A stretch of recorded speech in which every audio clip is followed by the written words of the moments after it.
We've over 60 people on the call today, so thank you for taking the time. We'll be covering each of the workstream achievements to date, current and future priorities, and we will also share the proposed timeline. And we will make sure that there's an opportunity to share comments, views, experiences, and some thoughts with us on how you've understood it and how you've engaged in it going forward. And as mentioned before, for those of you who've just joined, we're going to be recording the presentation so that this time and effort that we share today can get a wider reach. So, our ambition. Okay, Nikki, to move on? Thank you. So I'll recap, excuse me, put my teeth back in. I will recap briefly on our transformation ambition. So in 2020, Sirona Care and Health became the single provider of community services across BNSSG geography. And the vision was to create an equitable, accessible offer for our children, young people, families in the communities where they reside across the 3 local authorities.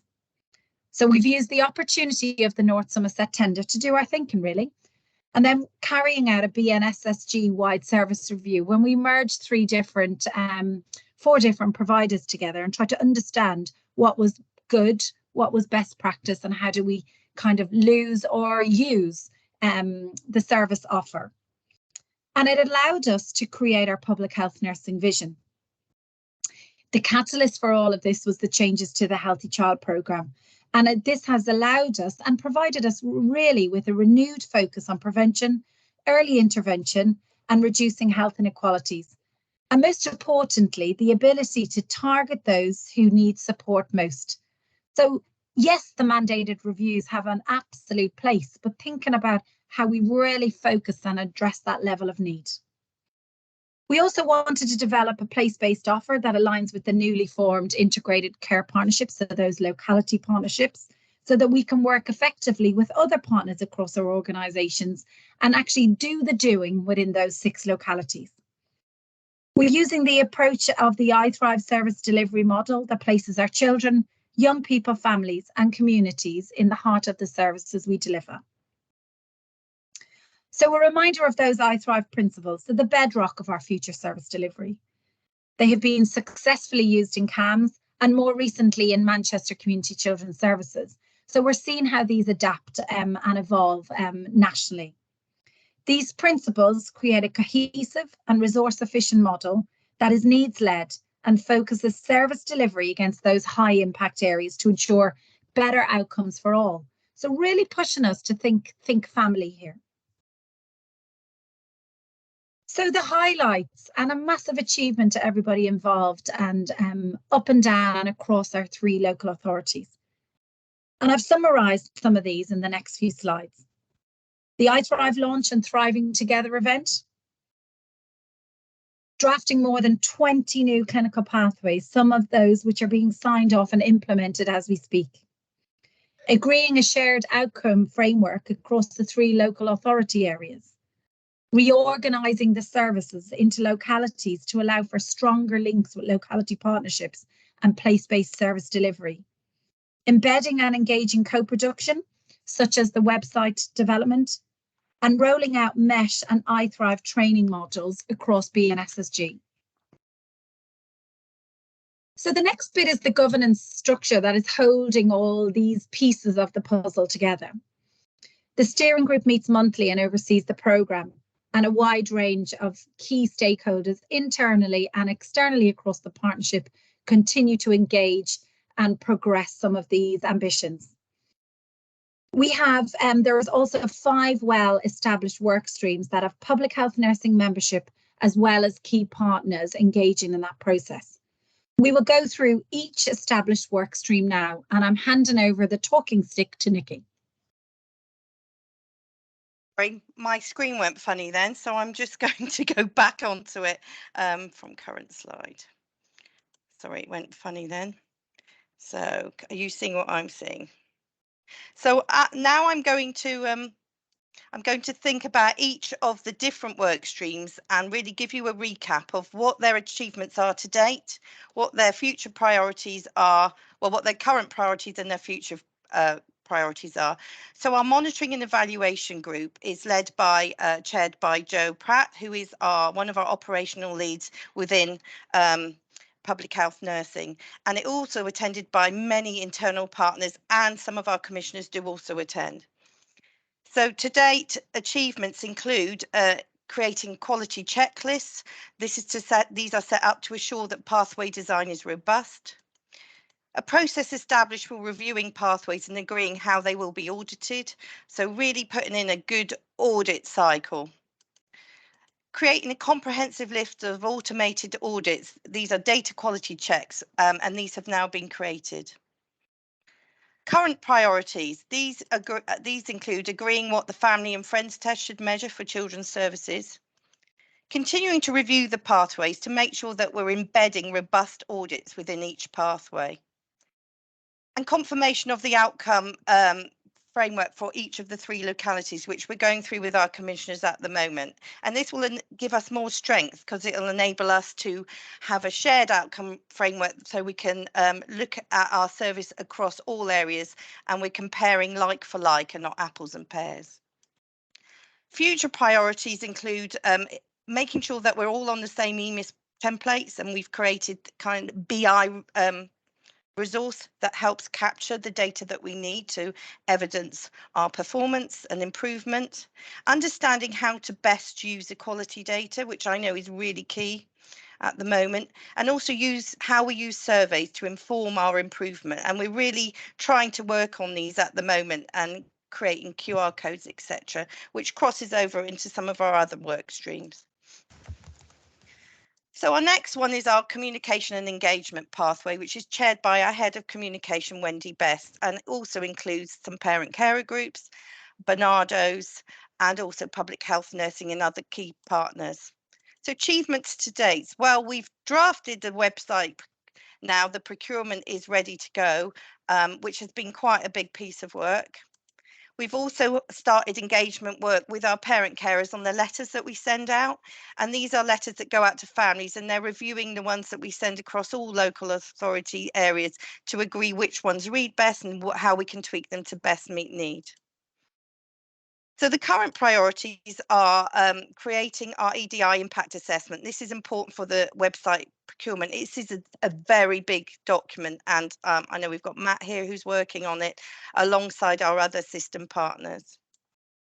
We're going to review and finalise our letters, as we mentioned in the achievements, and so we're going through all the letters that we send out. This is quite a big job, and we need to recognise the capacity of our parent carers within this. And also our future priorities, which will really focus on procurement and going live with our website, creating a social media task and finish group, and also co-producing our letters, which we've mentioned, but this is going to be an ongoing project. So our next group is the Pathway Design Group that I chair, and I'm ably assisted by Imi, our project lead, and our professional lead, Penny, and we have some key people attend within Sirona. So our achievements to date is the launch, the iThrive launch, which I know many of you are at. And whereas we recognise it did have quite a mental health focus, there were some important learning points we took away from that. We've really been impressed by our partnership engagement, particularly with midwifery services, that have been really powerful, and we've created some really robust pathways on the back of that, and it feels a really positive piece of work. And as Lorraine already mentioned, we've got more than 20 pathways either drafted, written, or being finalised, and we're about to start on several more. So our current priorities are to finalise our NICU and our breastfeeding pathways. So those babies in special care is the NICU one. So the admission and discharge pathways, which we've always had issues with getting that quite right. So we made great progress on that. Penny, our professional lead, has been leading on that, and it's a huge achievement. And our breastfeeding, infant feeding team have been leading on the breastfeeding pathways, and I'll show you that in a minute. Improving our health literacy and managing minor illness and reducing accident pathway have been started, and we're also creating evidence-based support packages that go alongside those. And having pathways and support package development for our resilience and wellbeing pathway within school age years, so working with our school nurses. And our future priorities include having a duty line pathway. This is where we have our parent carer groups and other service user groups looking at how we currently run our duty lines, which is different across all three areas, and what would best work for them. So we want to co-produce our duty lines. Supporting self-care and improving health literacy pathway is about to be started. And our supporting maternal and family mental health, that's going to be written by our specialist perinatal mental health visitors, and our psychology colleagues will have an input to that as well. So this is an example of one of our pathways. It's very detailed and there's no way you can read it all, but I just wanted to give you a flavour and to see that we have safeguarding runs as a golden thread along the side of it. That runs through all our pathways, and we're working really closely with our colleagues in the integrated safeguarding teams to make sure that we get this right. Also, our SEND colleagues are working with us, and SEND run through each as well. So as you can see, our purple are the actual pathways, the pink is the support packages, and orange is the mandated reviews. And this is a pathway which is much smaller than some of our other pathways, which are on several layers. So each one around each high impact area is a different length and requires different amount of work. So that's that pathway. So now we're going to think about our workforce and training group. So this is chaired by Karen Gleave, who leads for us on our training within children's services, and many colleagues attend this group, and we invite colleagues from UE as well, etc.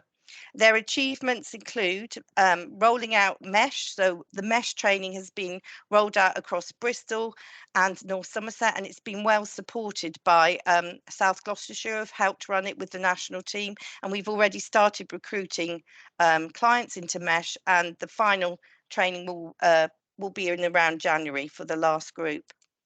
We've rolled out our iThrive training and train the trainers, and that's continuing and will be going on into early next year. And we've appointed Anton, our HR business partner within children's services, which is a real positive for us. Our current priorities include starting our phase 4 consultation, which is, we've done 3 phases already, and phase 4 is everyone else. So it's our band 6, our band 5, our specialists. So it's huge. It's aligning all the job descriptions, ensuring that everyone's clear about their roles. And once we have that in place and we're into our localities, then we can really start embedding this transformation. They're in the process of writing a workforce strategy, which will be aligned with Sirona's wider workforce strategy.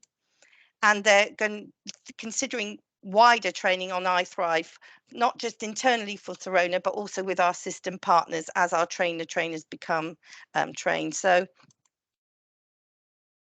our future priorities are making sure that phase 4 consultation is completed early in the new year, that the workforce strategy is written and approved and shared, and that we've extended the iThrive training across, as I've mentioned, across all services internally and externally as appropriate.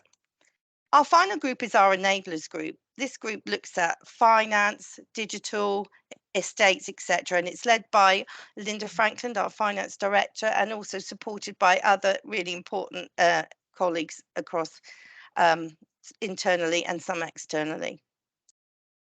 So the achievements to date, they've collected a huge amount of estates data and got a strategy they're writing, and they've had a workshop. They've had financial meetings organised with all commissioners, and they're going to be put in place across all 3 local authorities. And a digital offer has been confirmed across Sirona Public Health Nursing. Current priorities are making sure that our estate strategy is developed and looking at any gaps. Reviewing our duty professional line, which we've already spoken about. And options appraisals for text messaging, because our staff are telling us that service users respond better to text, so we're looking at systems that will support that. So future priorities are having this children's wide estate strategy for, as I mentioned, for whole of children, but also links with wider Sirona estates.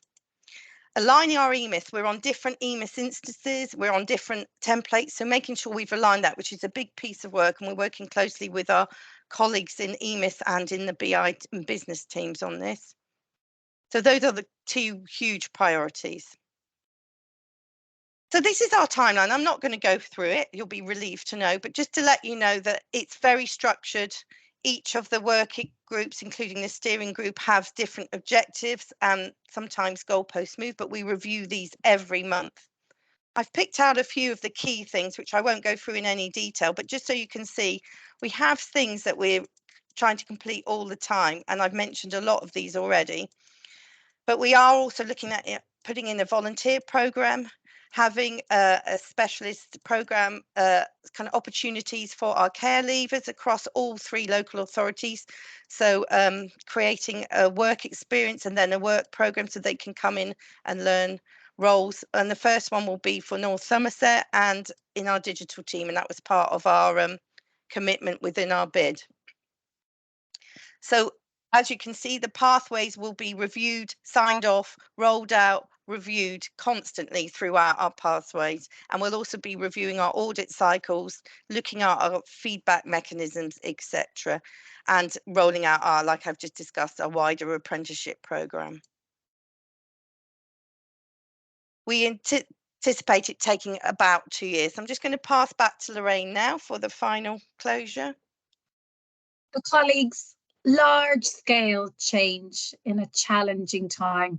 So it's really nice to have a moment to focus on some of the positive progress when we know there's a world of challenge sitting outside some of this.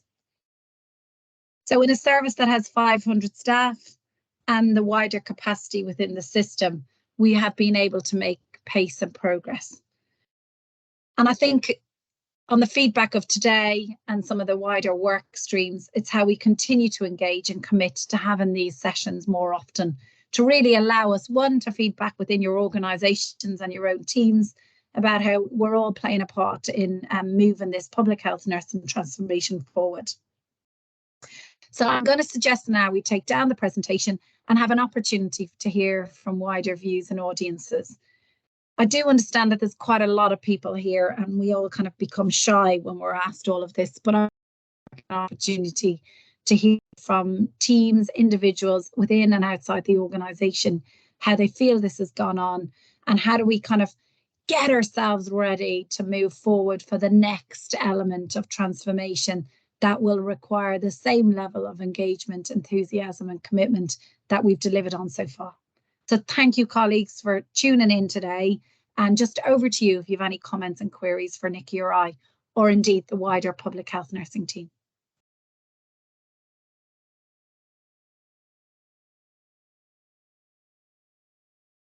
Thank you, Fiona, for writing in the chat. That was really nice. And Matthew, we'd love to hear from you as well. Jump on in. I will jump in. I've got a hat on a bit cold. And hi, everyone. I just want to say it's really great to hear about the apprenticeship element, particularly for North Somerset. Very exciting representation, inclusivity, and thinking about particularly the care leavers and how they might see themselves not just within our service accessing it, but actually future opportunities for work. It sounds really great. Very interested to hear more about that moving forward. Thank you, Matthew, and it's great that you've got your owl jumper on. We shouldn't be sticking our heating on and we should be doing a few run up the stairs and a few star jumps where appropriate. So blankets, etc. are very acceptable on a Teams call now.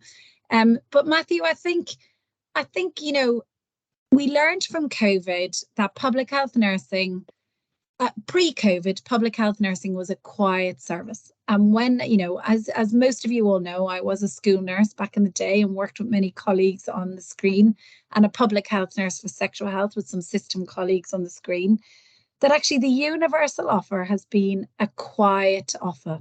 And we know that the Healthy Child Programme defines this as how we keep our children well. We know this.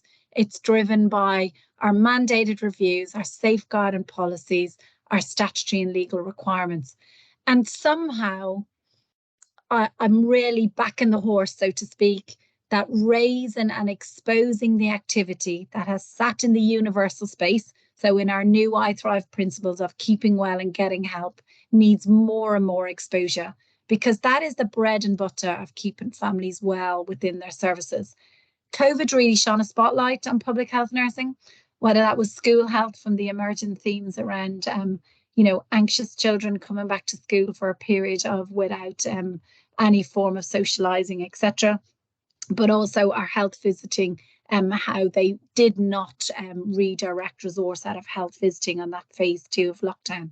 So we're pushing against an open door, and I think we need to ride that wave of expertise, and notwithstanding noticing how many fantastic Skiffin students are coming our way now.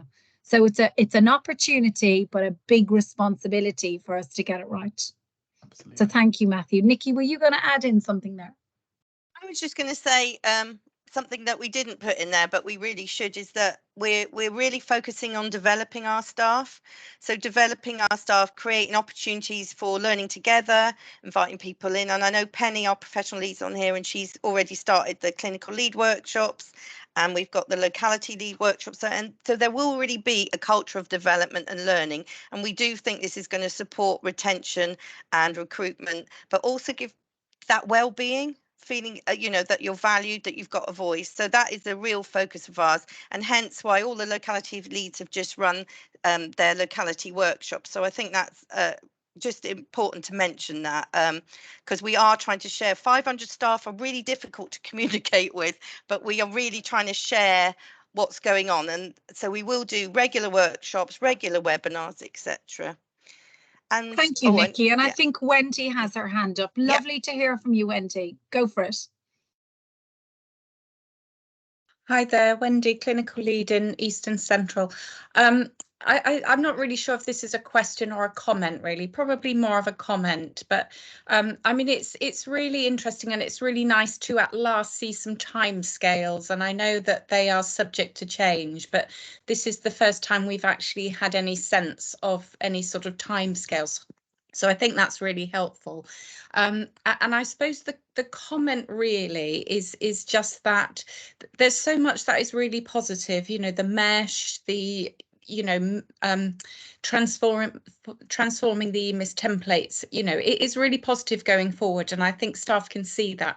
I suppose the comment really is what concerns me is that there is a lot that's happening that's almost being preloaded onto staff without the changes that will actually support them to do the work.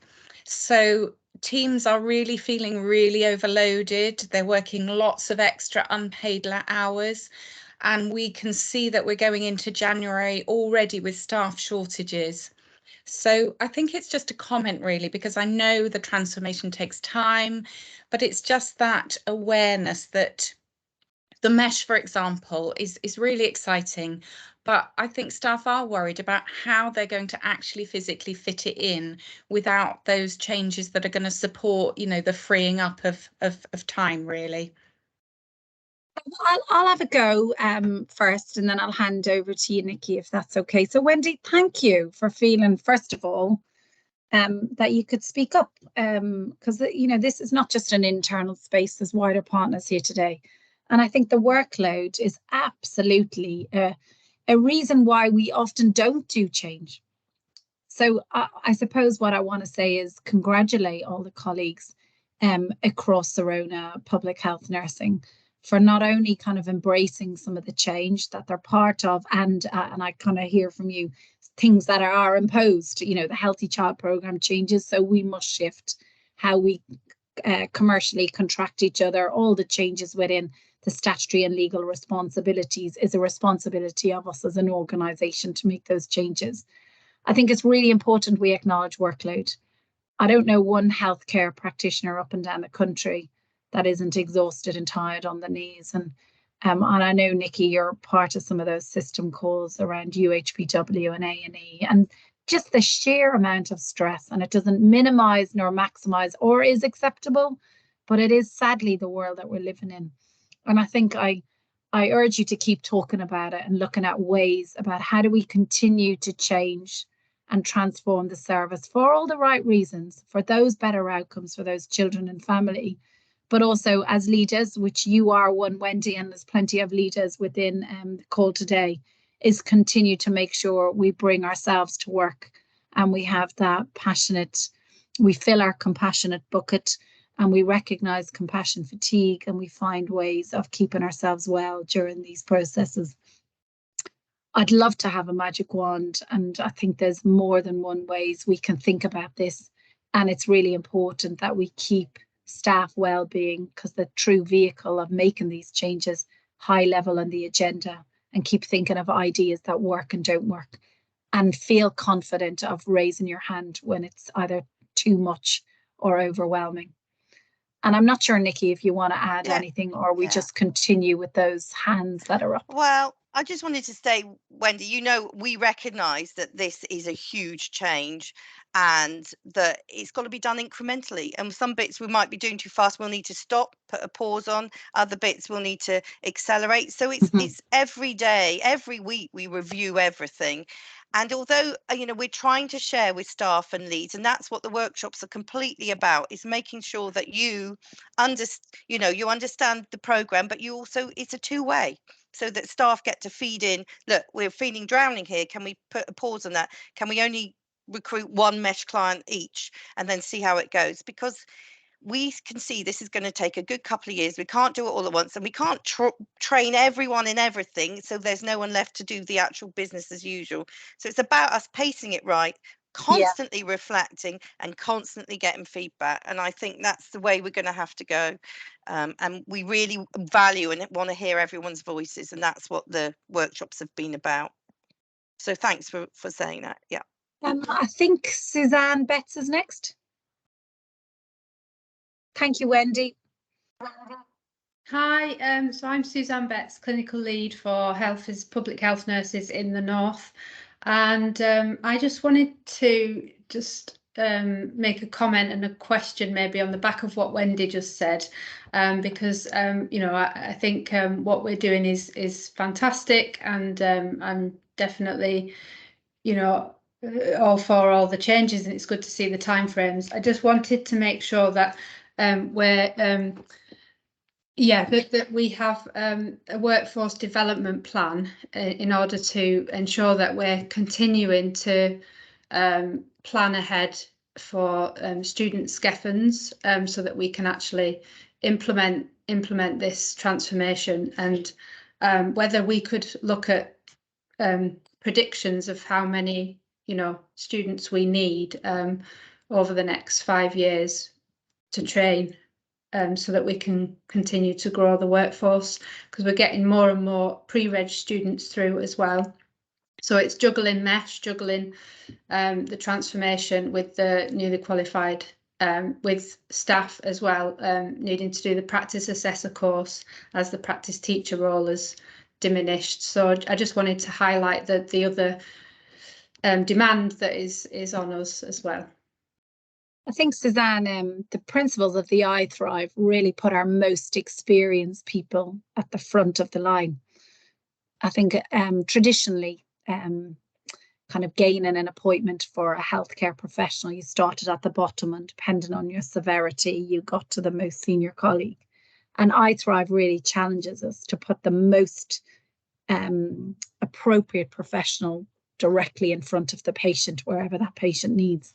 And I think what I'm hearing is, one, we need a really clear workforce development plan in order to manage all the nuances across public health nursing, notwithstanding its overall ambition, but also to think about how do we make sure we deliver on the business as usual and grow that talent and expertise if we're bringing more junior teams.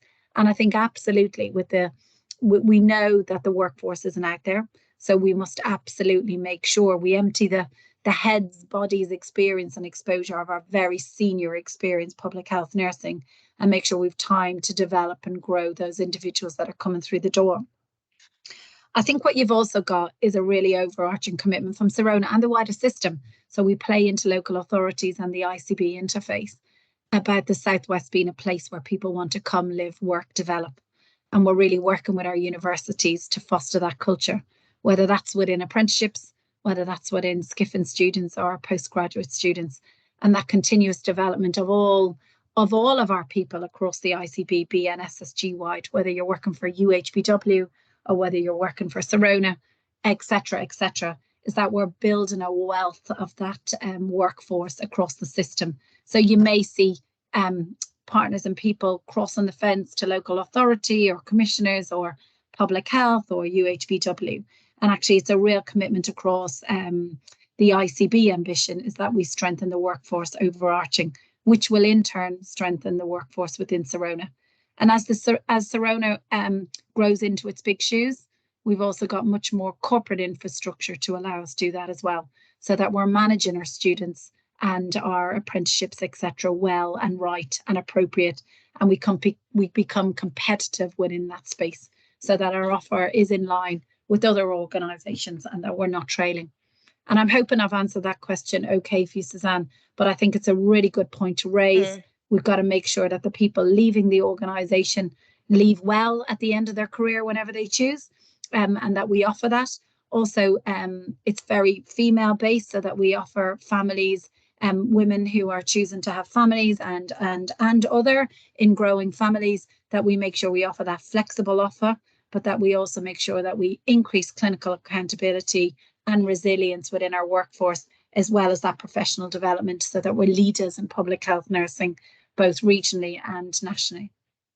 And we are writing a workforce strategy, Suzanne, just to say, in the workforce and training group, that is a key outcome for this year. So that is happening. So that's great. Thank you, Nikki. You can all be involved. Thank you. Amy, do you want to come in there? Yeah, I'm hoping you can hear me. Can you hear me? Yeah. Oh, good. My headphones weren't working very well yesterday. That's good. A good start. I did put this in the comments, but actually I've got a kind of double part question. The first one was just when you talk about estates, I just wanted to ask around the consultation of that, because I think staff, I know that there's a lot of good work looking into healthy workplaces, and I know, staff surveys no doubt going to show up again about things like IT and access and, consistent, stable Wi-Fi. All those things make a huge impact on the well-being of our staff.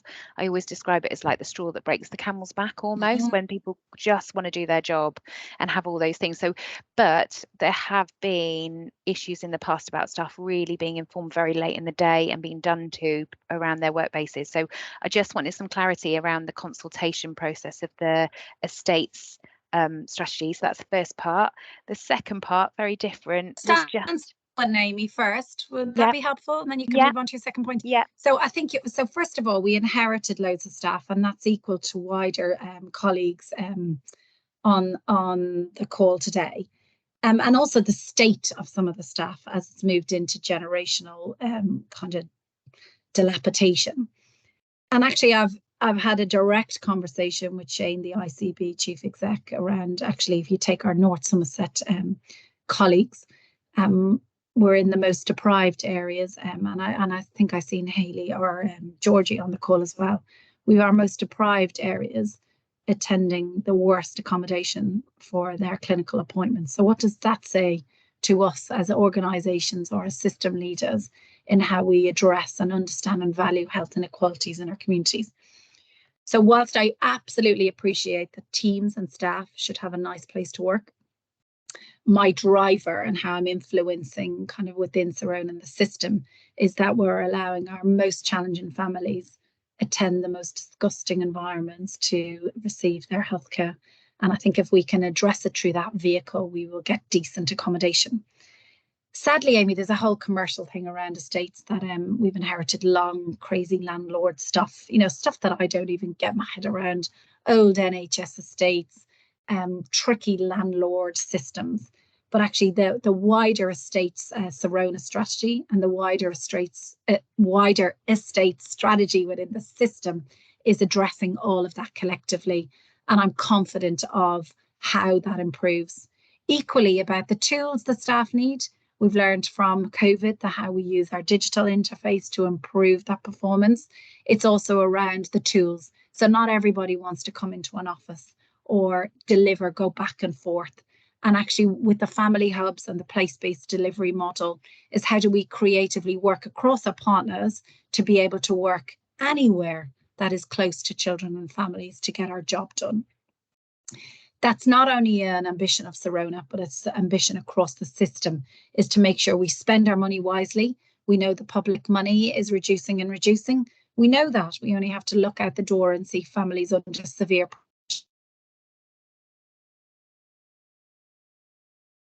So we've got to challenge ourselves within Sirona and as a system and local authority and colleagues in UHBW, etc., is how do we use our money well And that is an ethical challenge for all leaders across the organisations within and out of Sirona. The bit around enabling, joining 3 organisations during COVID has not been fun. And you can imagine we've grown from a small organisation into quite a big organisation across information sharing, levels of electronic patient records. And sadly, children's across community were the last to get wider system investment in improving that. So we have a huge catch up. And that's tough because actually understanding our data and our performance and our activity and the ability to work in hybrid. But certainly within the wider organisation of Sirona, there's a huge appetite and investment to get that moving so that actually the enabling factors are quiet. And Amy, you're absolutely right. You know, you log onto your computer and your computer doesn't work. It's head in your hand and you're having a bad day, because that's not the stuff we're good at. We're good at the patient-facing stuff and doing that other work. So I absolutely agree and hear it. I suppose what I want to give you comfort in is that there's space and investment to move that forward, not just within Sirona, but as a system. Even things like information sharing with our UHBW colleagues. There's a real push to get an ICB information sharing agreement that our systems actually start working and connecting, and putting pressure on those companies who make those systems to make them connect, that we're not using taxpayers' money on silo working, for example, connecting care and all of those other elements, that they all help us deliver on the aspirations, that we're not doing things 5, 6, 7 times, or actually asking our families to tell their story 5, 6, 7 times in order to get the care that they need. Thank you, Amy. What was your second part? It's a bit of a quicker one, and I'm not expecting any answers, but I just wondered, I've been part of the team that are going to be delivering the iThrive, so the Train the Trainer course, and we've been attending the kind of initial sessions. And one of the key points that came out of the risk support context of iThrive was around the value of professional liaison, and a really good example of that was pre-referral discussions, introductions and co-visiting. Sometimes we can get very caught up in our visiting numbers and our KPIs, and I just wondered if that's something that could be written into pathways, because the upfront investment in that time pre-referral, when considering it, the introduction of other services to families, you know, and that might not be within a home visit, that could be via all kinds of media, is really valued. So I just wanted to flag it, because we can sometimes get really caught up in our visiting numbers, our KPIs, and I just wanted to flag this kind of pre-referral professional liaison. They talked about areas that they've worked in where commissioners, you know, commissioned added professional liaison to one of their outcomes. Yeah, I just wondered whether you considered it. Sure, Amy, I don't know much about it, but keen to learn more. But I think what I'm also hearing is that we move out of the kind of performance activity reporting and look at outcomes for children and families. And the Healthy Child Programme and the principles of iThrive really chime with that. What is the qualitative stuff that we must be doing that makes a difference? And the whole mechanics of the family hubs in that place-based way is that we actually look at third sector opportunities and really try to understand each family child's situation within their life course as individuals. So I absolutely think that whilst I don't understand the specifics of what you're talking about and keen to know a bit more, actually the sentiments of how we kind of commercially work with our commissioners is moving towards outcomes rather than how many of what you've seen where by when, and that we need to understand that qualitative exchange between practitioner and family based on need. Thank you, Amy. I'm conscious we've 3 more minutes, and Anthony, thank you for coming today and having your hand up. If I could just offer you the last word, okay, and then I will close, knowing that everyone wants to go and get some lunch or run or have a wee or run on to the next meeting. So Anthony, nice to see you today. Yeah, nice to see you. Yeah, I wanted to echo what Matt said about employing care leavers. I think that's great. And also to say you did miss out a real achievement with the comms around chat health. And I think that's made a real yeah, difference. we did. you Sorry can about really that. say, I took it from them, but it is a huge achievement, Anthony. And yeah, it is I a think we huge should really achievement. maybe focus on that next time, because we're making great strides with Chat Health. So thank you for bringing that up. And well, it's a really good message of where to go for help to a young person, because it's there for everyone in a catch-all. And the thoughts I had through the presentation, one was about the play space, which is great, but it's just that reflection, I guess, of the sort of inequality in Bristol and North Somerset, and making sure that there's the targeting of those areas which have got additional needs, you know, like South Bristol and South Western. And the other thought I had was when talking about I Thrive and mental health, and I think public health nursing have a real role to play in the whole system of that mind and body together. And we're hearing so much more from young people around food and exercise and activity and the interplay with mental health. And I just think to have people championing that and making those points is really helpful as well. Thank you, Anthony. And I just want to share with colleagues on the screen. We played the Bernardo's manifesto yesterday for big system colleagues. And for those of you who know me, I've been shouting children for the 2.5 years that I've been in post, and really annoying everybody, really. People are like, oh, here's Lorraine talking about kids again. But I'm trying to get influence and credibility and focus, and in front of a whole load of senior ICB colleagues yesterday, I started the meeting by playing the Bernardo's manifesto, and Tracy got a right out giggle, Stacey got a right out giggle from the colleagues, you know, with how she's landed. You know, we just need this to have happen now, you know, and I think reminding ourselves the purpose. You know, we engage across the 3 local authorities with parent carers. We directly commission Bernardo's to sit beside us alongside our commissioning expectations and challenges on the work. So Anthony, one, I think Chat Health has been a huge success, and the continued mechanics of Bernardo's working within the Sirona delivery model and supporting those public health initiatives is absolutely fantastic. So thank you for the points you've raised. And yes, the place-based model and addressing health inequity and health inequalities is going to be huge and a super challenge as we move in. So thank you. Yeah, thanks. Emmy, did you want to just say something just to end? Yeah, it was just, there was one question in the comments that hasn't been addressed yet. Oh, right, sorry. Just about the volunteers from Lil Bowers, telling us more about the plans for the volunteer project or aspect of the transformation. Oh, thanks, Lil. I'll link with Lil about that. We're doing some work, so that's really helpful. I'll go back and look through all the comments as well afterwards. We'll add in a little bit more around the volunteers and Chat Health the next time we all catch up. So really pick up on those things that we maybe didn't have time to elaborate on, and further kind of engage in maybe kind of staff wellbeing, capacity, students, and maybe estates and enabling. So guys, I'm going to leave it there. I'm sorry I've ran over 1 minute. Being Irish, I do love to have a chat. Yeah, I'm all excited now and wound up and a little bit warmer. So hopefully colleagues are a bit warmer too. It's been time well spent. And I think it's recognising what fantastic work we've done already, and also kind of giving you all a bit of an energy hug across this virtual platform to keep going, because we've still got more work to do. But it's a real success so far. And thank you for your continuous engagement, commitment, feedback, ideas, and partnership, collaboration and integration. So thank you all. If I don't see you before Christmas, wishing you and your families a happy Christmas, and take care and have a good day. Bye, everyone. Thank you.